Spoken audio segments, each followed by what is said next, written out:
22살 지희망 씨는 3년 전 보육원에서 나왔습니다. 2022년 아동복지법이 바뀌며 18살이 아닌 24살까지 머물 수 있었지만 고등학교를 졸업하며 퇴소를 선택했습니다. 제가 배우고 싶었던 부분을 시설에서 배우기에는 환경이 잘 조성이 안 되어 있었어요. 왜냐하면 대부분의 아동양육 시설들이 외곽진 지역에 있어가지고 퇴소 전 요리, 용돈 관리, 집 구하기 등 자립에 필요한 8가지를 배웠습니다. 하지만 실생활에선 예상치 못한 어려움에 맞닥뜨립니다. 자립 초기 받는 1,000만 원 넘는 정착금을 사기당하는 경우도 적지 않습니다. 믿었던 그런 친척분이나 내가 너 부모인데 나 이렇게 살고 있는데 좀 도와줘야 되지 않겠니 하면서 좀 감정을 그렇게 이용하는 그런 경우가 있고, 가장 도움이 되는 건 먼저 자립한 선배들의 조언입니다. 대다수가 자립에 대해 되게 막연하게 생각할 때가 있어요. 어떻게 하면 기존의 사회적 지원을 잘 이용해서 살 수 있는가에 대한 그런 의지동력 자원이 먼저 필요한 것 같아요. 정부가 제공하는 월 50만 원 자립수당 등 경제적 지원은 자립준비 청년 자격이 주어지는 퇴소 뒤 5년간만 이루어집니다. 지원이 끊긴 뒤에도 이들을 지탱해주는 건 자립 청년들끼리의 연대감입니다. 정부가 자립준비 청년들의 사회적 관계망 구축에도 힘써야 하는 이유입니다. 자립준비 청년 커뮤니티는 약간 돌아갈 곳인 것 같아요. 의지를 받으면서 하나씩 문제를 해결하다 보니까 정보를 얻는 것 이상으로 나의 삶을 좀 일으켜주는 의미로 바뀌게 된 것 같아요. 그럼 정부의 자립준비 청년 관리는 잘 이루어지고 있을까? 3년 전 정부는 전국 17개 시도에 자립지원 전담 기관을 설치했습니다. 사회복지 전공자들이 1:1 상담하고 애로사항을 지원해줍니다. 어떤 내용으로 상담을 받으러 오신 거예요? 5년 되기 한 달 전이거든요. 선생님들께서 한 달, 2달만이라도 노력을 해주시겠다고 해주셔가지고 자립지원기관 전담 인력은 2년 새 2배 가까이 증가했습니다. 서울의 경우 시에서 인력을 일부 지원해 사정이 낮지만 대부분 지역에선 전담 직원 1명이 적게는 50명, 많게는 70명의 자립지원 청년을 맡습니다. 자립준비 청년들이 느끼는 삶의 만족도는 또래들보다 낮고 고립 은둔하는 비율은 4배가량 높습니다. 그만큼 세심한 밀착 관리가 필요한데 현재로선 어려운 상황인 겁니다. 영국의 경우 개인 상담사 1명이 청년 20명 정도를 맡고 있습니다. 각각의 고유한 사례 관리 업무 외에 지금 다양한 행정 업무들을 나눠서 하다 보니까 실질적으로 이제 사례 관리만 전담하기에는 좀 어려운. 과중한 업무 탓에 전담 인력의 근속 기간은 평균 5개월이 안 됩니다. 내가 사례 관리하는 대상자들을 올곧게 챙길 수 없는 시스템인데 그러니까 선생님들이 거의 소진이 너무 심하고요. 자립 지원을 받는 대상 자체가 제한적인 것도 문제입니다. 현재는 아동복지법상 보건복지부 관할 시설이나 보육원에 머문 기록이 있어야 자립준비 청년으로 인정됩니다. 여성가족부가 운영하는 청소년 쉼터 또는 법무부 보호시설에서 퇴소한 청년은 같은 처지라 해도 지원 대상이 아닙니다. 아동보호체계인지 아닌지 조건들이 충족이 되면 다 주고 아니면 다 안 주는 거예요. 그래서 사각지대 문제도 발생하고 전문가들은 어렵게 첫 발을 내딛는 청년들이 사회의 일원으로 바로 설 수 있도록 전담 인력을 더 늘리고 자립 지원 서비스를 통합하는 등 보완이 필요하다고 지적합니다. SBS 장훈경, 이혜미입니다. 일단 입장 먼저 도와드릴게요. 파이팅.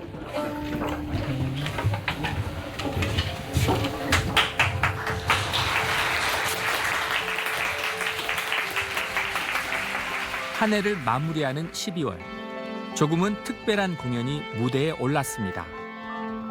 앳돼 보이는 20대 초반의 청년들. 200석 남짓한 객석은 이들을 보러 온 사람들로 빼곡히 채워졌습니다.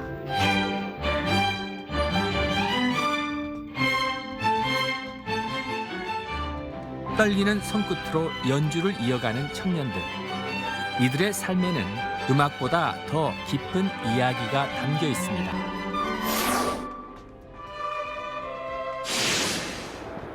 주문하신 해맑은 유자티 따뜻한 거 2잔 나왔습니다. 네네. 불광동 주민센터. 네. 따뜻한 미소로 손님을 대하는 22살 청년 전지훈 씨. 티백 올라가서. 커피 내리는 솜씨가 제법 능숙한 바리스타입니다. 사람 만나는 거 좋아하고 그리고 한창 커피랑 음료에 꽂혔어가지고 그래서 내가 한번 직접 내어보자 해서 바리스타를 꿈꾸게 됐습니다. 지훈 씨가 이 자리까지 오는 길은 순탄하지 않았습니다. 중소기업을 취직하게 되는데 하루 종일 9시부터 6시까지 컴퓨터 앞에 앉아서 회사 매뉴얼 외우고 컴퓨터 두들기고 내 길이 아니다. 그래서 잘 맞는 길인 제 적성에 맞게 바리스타를 하게 됐어요. 지훈 씨가 일하는 이곳은 조금 특별한 카페입니다.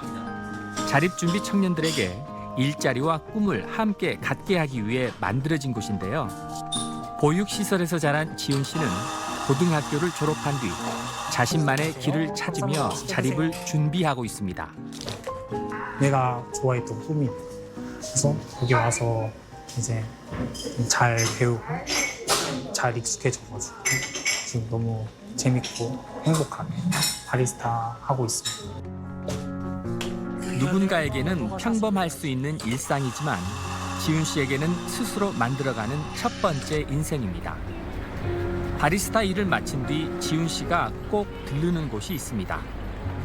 초등학교 4학년 때 보육시설에서 처음 배우게 된 바이올린. 하루에 몇 시간 정도 연습하죠? 저는 한 2시간 정도 하는 것 같아요. 그러니까 제가 좋아서 하는 거여가지고 저는 그렇게 잘하지 않습니다. 음악은 지훈 씨의 삶을 지탱해주는 힘이기도 했습니다. 지훈아 너는 뭐 할 때 가장 행복하니? 근데 지금 재미있다는 너무 많은 것이 있었는데 행복하다는 없었는데 연주할 때만큼은 진짜 행복한 것 같아요.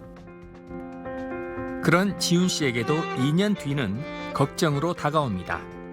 자립준비 청년은 만 18살이 되면 보호시설을 나와야 하지만 본인이 원할 경우 24살까지 자립을 준비하며 시설에서 지낼 수 있습니다.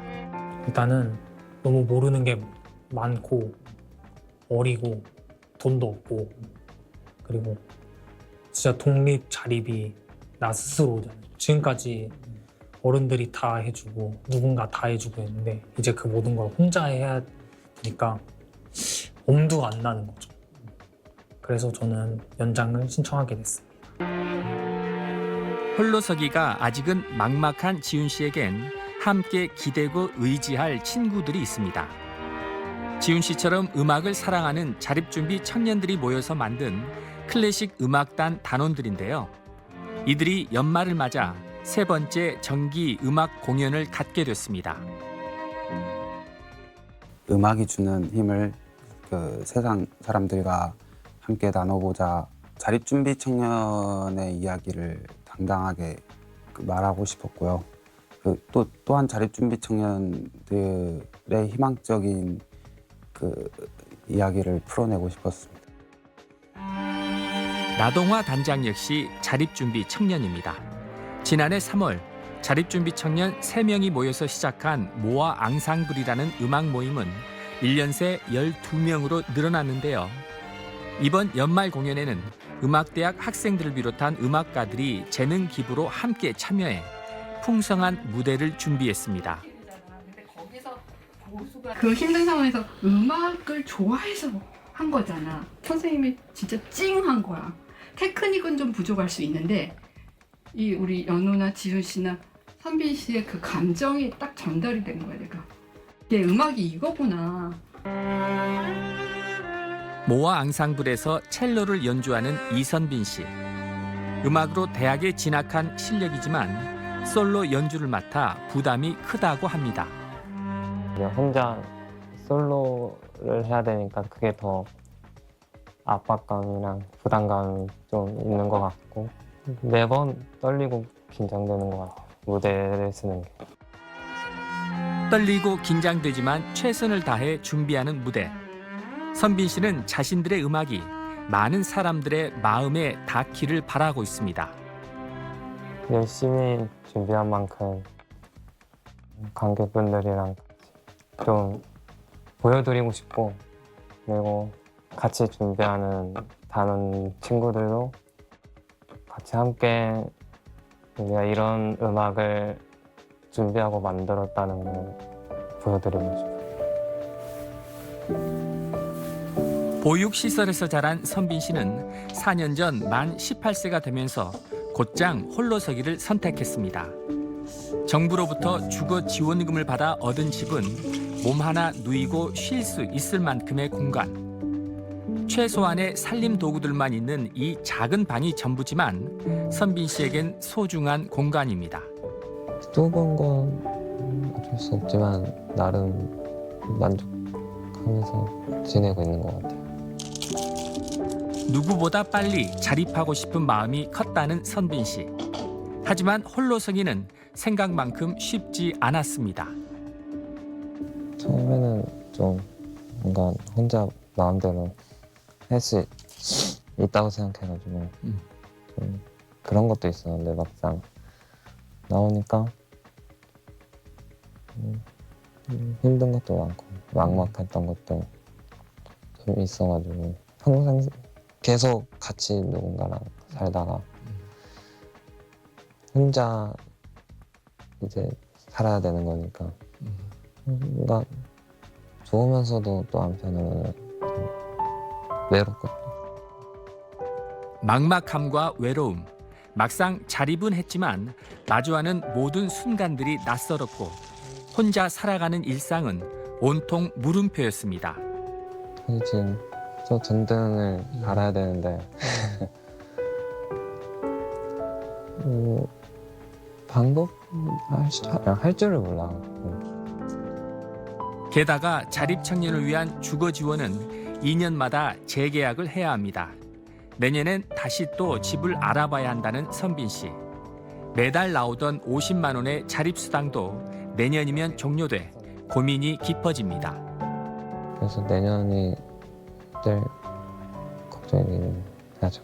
지금 차차 생각하고 있긴 한데 알바를 하거나 아니면 또 다른 걸 찾아보려고. 자립준비 청년은 부모의 사망이나 이혼, 유기, 가정폭력 등으로 보호시설에서 자라다 만 18세가 넘어 홀로서기에 나서는 청년들입니다. 해마다 평균 2,000명 정도가 사회의 첫걸음을 내딛는데 다행히도 최근 5, 6년 동안 지원 제도가 빠르게 정비됐습니다. 정말 굉장히 빠른 시간 안에 대단히 많은 제도들이 보완된 굉장히 바람직한 사례라고 볼 수 있어요. 일단 이 청년들이 자립할 수 있도록 5년 동안 자립수당이라는 것을 지원을 합니다. 그리고 자립정착금이 제가 이거를 조사할 당시만 해도 정말 뭐 300만 원을 주는 곳도 있었고, 그러니까 18살에 내보내면서 300만 원을 주면서 내보냈던 거예요. 그리고 어떤 지자체는 주지도 않은 데도 있었어요. 보호가 종료된 뒤 5년 동안 자립수당이 지급되고 지역에 따라 다르지만 1,000만 원 이상 자립정착금을 지원하며 주거 지원도 확대되고 있습니다. 하지만 지원이 과거에 비해 늘었다고 해서 곧바로 자립 청년들의 삶이 저절로 단단해지는 건 아닙니다. 사회의 첫걸음을 떼자마자 모든 선택과 책임을 혼자서 감당해야 하기 때문입니다. 20년 전 복지시설에서 나와 혹독한 고난의 시절을 보내고 지금은 자립 청년들에게 든든한 버팀목이 돼주는 사람이 있습니다. 자립 청년들을 위한 사회적 기업을 만든 김성민 씨입니다. 보육원을 퇴소해야 됐고 사회에 나오는 그 과정에서 당시에는 어떤 지원금도 없었고요. 네, 먼저 퇴소한 선배가 5만 원을 보내주셨는데 그 5만 원이 사실 저의 자립할 때의 전체 비용이었어요. 뭐 계획이 있어서가 아니라 그냥 그렇게 해야 되나 보다 하고 서울로 왔었죠. 예, 가장 먼저 도착한 곳이 강변 터미널이었어요. 근데 정말 막막하고 막연했다. 6개월 정도 제가 머무르면서 생활을 했었는데 저는 나중에 알았습니다. 그 삶이 노숙자의 삶이었다라는 걸. 거기서 화장실, 뭐 공원, 빈 상가, 공터에서 먹고 자고 했던 삶이 그게 노숙자의 삶이었구나.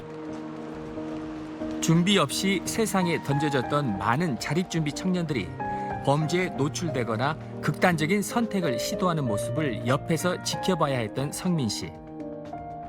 성민 씨는 2018년 브라더스 키퍼라는 사회적 기업을 설립하고 시설에서 나온 청년들이 안정적인 일자리를 갖는 데 도움을 주기 위해 나섰습니다.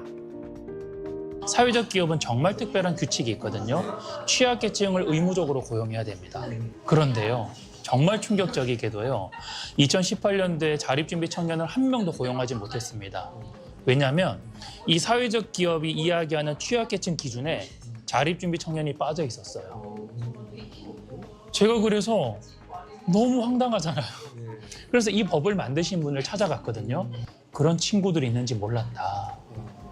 그만큼 이 사회는 우리 아이들의 존재를 모르기도 했고 관심이 없었던 거죠.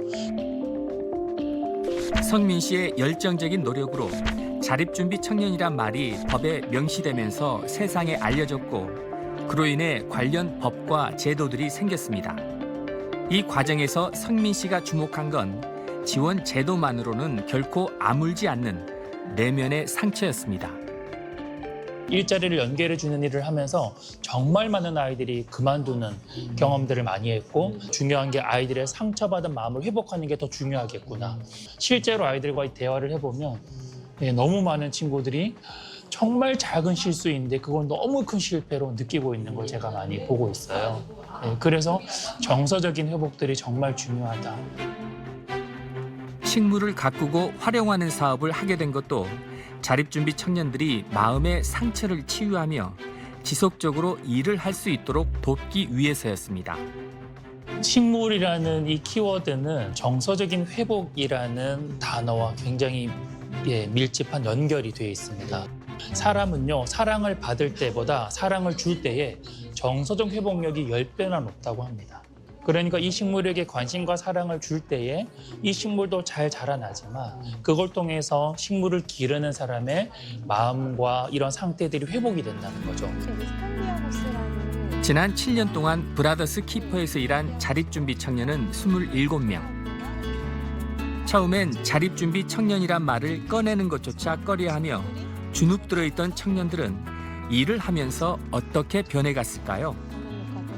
정말 마음이 단단해져야 되거든요. 근데 그 마음이 단단해진다는 거는 정서적으로 내가 안정감을 누리는 관계가 반드시 있어야 해요. 그래서 자신감이 좀 커지는 부분, 그 부분이 가장 큰 변화인 것 같고, 두 번째로는 그러다 보니까 꿈이 생기더라고요. 여기서 2년, 3년 일을 하면서 안정감을 찾은 그 이후에 이제 내가 하고 싶은 걸 좀 고민하는 거죠. 그래서 그걸 찾아서 또 꿈을 찾아서 나가게 되는. 단순히 지원금을 늘리는 것만으로는 메울 수 없는 따뜻한 관계와 정서적 안정이 절실했던 겁니다. 물을 주면 대학생 조유정 씨는 공동생활 가정에서 자란 자립준비 청년입니다. 잘 지냈나요? 저요? 저 취업 비슷한 거 했습니다. 보자마자 이렇게 좋은 소식. 좋은 소식 생각나가지고. 축하드립니다. 감사합니다. 유정 씨는 지난해 자신과 같은 여성 자립준비 청년들을 대상으로 한 프로그램에 참여해 큰 힘을 얻었습니다. 빗자루 같이 생긴 걸로 계속 평평하게 땅을 다지는 아. 모습이 있었던 걸로 기억. 그게 뭔가 약간 그때 기억이 남았구나. 한국여성재단이 후원기업과 함께 3년 전부터 여성 자립준비 청년들을 대상으로 마련한 WFM이라는 신뢰 회복 중심의 지원 사업입니다. 엄마가 없어서 아빠가 없어서 그 말 뒤에 뭐가 숨어 있나를 생각해 보면 불신인 것 같거든요. 그러니까 너 이렇게 행동하겠지. 그러니까 너희가 잘할 수 없겠지. 사실 이 청년들한테 제일 필요한 거는 잘할 수 있을 거야. 우리가 믿어볼게. 한번 같이 해보자. 그래서 이 청년들한테 제일 채워줘야 되는 부분이 그 신뢰에 대한 부분인 것 같아요. 이 프로그램에서는 아무런 조건 없이 자립청년 한 명마다 지원금 500만 원을 지급하며 당신을 믿는다는 신뢰 메시지를 전달했습니다. 이렇게 큰 금액을 지원받을 수 있는 건가? 나를 이렇게 믿어주신다고? 내가 어디다 쓸 줄 알고 나를 이렇게 믿고, 그래서 뭔가 좀 더 잘 쓰는 모습을 보여드리고 싶었던 것 같아요. 지금 신뢰받고 있구나. 이 프로그램에 참여하기 전까지만 해도 유정 씨의 하루하루는 불안했다고 합니다. 친구들과 잘 지내다가도 아무렇지 않게 살다가도 한 번씩 뭔가 좀 튀어나와 있는 모서리가 된 기분이었어요. 소속되지 못한. 근데 또 털어놓을 수는 없고 하루하루가 너무 버겁고 가끔은 또 외롭고 이대로 잠들어서 모든 게 끝났으면 좋겠다. 왜냐면 내일도 힘들고 어제도 힘들고 오늘도 힘든데 굳이 또 내일까지 가야 할까 내가? 하지만 자신을 믿어주는 새로운 관계 안에서 삶을 대하는 태도가 완전히 달라졌다고 합니다. 내일이 제법 기대가 되는 것 같아요. 이것도 해보고 싶고 저것도 해보고 싶으니까 삶이 끝나지 않았으면 좋겠더라고요. 또 비슷한 시간을 지나온 또래 청년들을 만나 유대감을 형성하면서 고립감에서도 벗어날 수 있었다고 하는데요. 특히 자신의 이야기를 있는 그대로 들어주는 멘토들과 만나 처음으로 마음의 문을 열고 미래를 그려볼 수 있었다고 합니다. 처음으로 좀 솔직하게 자신을 열고 자신에 대해서 얘기하는 청년들을 보면서 원래 우린 이렇게 서로를 돕고 서로를 지켜주고 서로 의지하면서 사는 게 그게 진짜 우리가 살아가는 삶인 것 같다라는 이야기를 해주고 싶었거든요. 그 고립을 조금 해소하는 혹은 고립의 위험에 놓여 있었던 청년들을 조금은 좋은 환경으로 이끌어주는 일반적인 아동이 부모와 그 가정에서 형제 자매들 혹은 이렇게 맺는 이런 관계 경험이 없기 때문에 관계가 한번 실패했을 때 그때 오는 절망감 이런 것들이 또 정신적으로 힘들게 하고 그게 이제 또 은둔 고립으로 빠지게 하는 그러면서 또 사회적으로 배제되고 경제적인 문제의 어려움을 겪고 연쇄적으로 그런 문제들이 좀 발생하는 것 같아요. 초등학교 교사인 이은주 씨는 4년 전부터 자립준비 청년들의 멘토로 활동해오고 있습니다. 꿈나눔 재단과 금융과 행복 네트워크가 운영하는 멘토링 사업에 참여하고 있는 은주 씨는 자립 청년들과 만남에서 가장 중요한 것은 관계라고 말합니다. 그게 왠지 최고의 스피치였어. 역시 너무 훌륭하십니다. 오케이. 주로 전화나 SNS, 화상통화로 청년들을 만나고 있다는 은주 씨. 처음엔 어떤 이야기를 해줘야 할지 걱정이 앞섰지만 10명이 넘는 청년들과 멘토링을 하면서 이들이 바라는 건 자신들의 이야기를 들어줄 어른의 존재라는 걸 알게 됐다고 합니다. 이 아이들 입장에서는 자기의 사정을 다 아는 상태에서 어른과 대화하는 게 되게 소중한 경험인 거죠. 왜냐하면 너무 남들한테서는 부끄러워서 묻지도 못하는 어떤 기본적인 궁금증을 물어보기도 하고 그냥 털어놓음. 네. 그다음에 나를 이해하는 어른이 옆에 있다라는 감각이 중요해서 저는 그게 제일 중요한 이 멘토링의 이유라 보고 그냥 친해지는 거 그 자체. 지난번에 그 운전 면허증 따는 거 11월 30일까지 해야 된다는 거 그거 어떻게 이야기가 마무리됐어요 혹시? 그거 그때 선생님의 말씀대로 아니라 좀 더 연장될 수 있다고 부탁하면 그럴 수 있다고 이렇게 말씀해 주셨잖아요. 그래서 그대로 정말 연장이 됐고 사소한 일 같지만 자신을 알아주는 어른의 한마디가 자립 청년들에겐 내 편이 생겼다는 힘을 준다는 겁니다. 이야기를 좀 더 편하게 할 수 있는 어른은 사실 없는 상태 같았어요. 어른들만이 아는 그런 지혜가 있잖아요. 선생님의 이야기도 함께 공유해 주시면서 대화를 해주셔서 굉장히 공감대 형성도 잘 됐고 또 좀 대화가 더 잘 통하는 느낌이었어요. 은주 씨는 동네 언니나 동네 누나처럼 편하고 믿을 만한 어른으로 청년들 곁에 있어주는 게 멘토의 중요한 역할이라고 말합니다. 저희가 선물 받을 줄 몰랐는데 어떤 친구는 이렇게 자기의 마음을 표현하면서 감사한 마음을 작게나마 표현하고 싶어요. 걱정해 주시고 생각해 주신 어른이 있어서 행복한 것 같습니다. 자기가 찍은 사진이라고 이야기를 해주면서 뭔가 이 장면을 같이 보여주고 싶다 이런 얘기를 브라더스 키퍼 설립자인 김성민 씨는 경제적 지원만으로는 채워지지 않는 빈자리가 크다고 말합니다. 공교롭게도 제 생일날 3명의 청년이 새벽에 연락이 왔습니다. 2 친구는 병원이었고요. 1 친구는 경찰이 저에게 연락이 왔습니다. 네. 모두 삶을 포기하려 시도한 상황이었습니다. 사실 이 3 친구 모두요. 저는 한 번도 본 적이 없는 친구들이에요. 사실 저는 너무 부끄럽게도 아이들이 어떻게 살아왔는지 몰랐죠, 지금까지. 그날 처음 알았죠.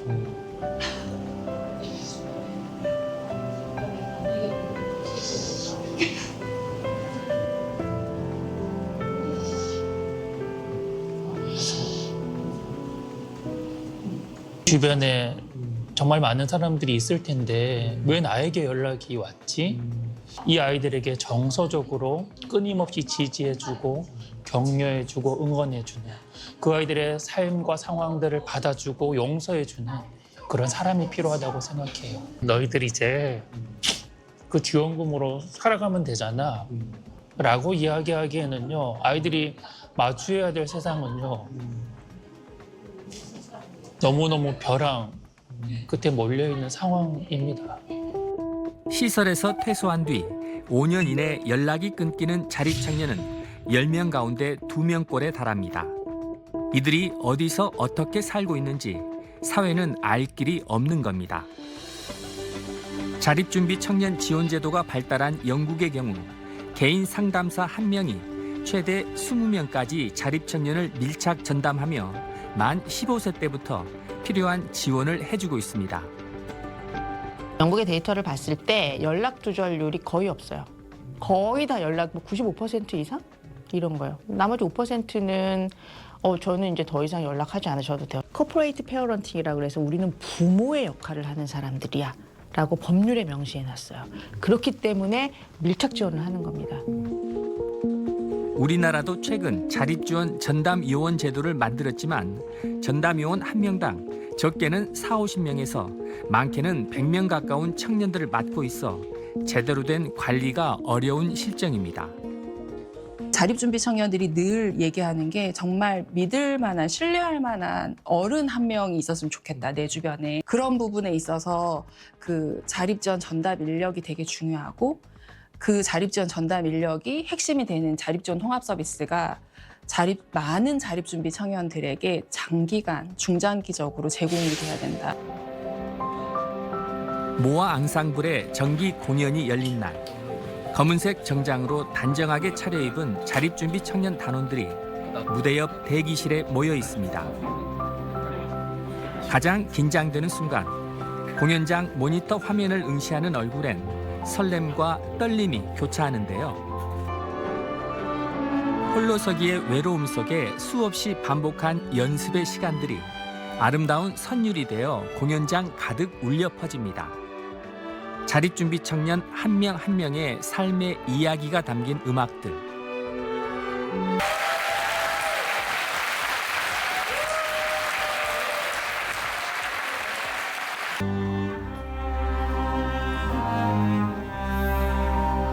관객들이 보낸 환호와 박수는 힘겹게 홀로서기를 하며 하루하루를 포기하지 않고 버텨준 자립준비 청년들의 삶에 보내는 응원의 메시지였습니다. 너는 어디에 가도 잘 살 거야. 나는 그게 진짜 너무 큰 힘이 됐어요. 자립은 혼자 하는 게 아니라 저는 자립의 시작은 그런 의미에서 기댈 수 있는 존재를 찾아주는 게 바로 자립의 시작이라고 생각해요.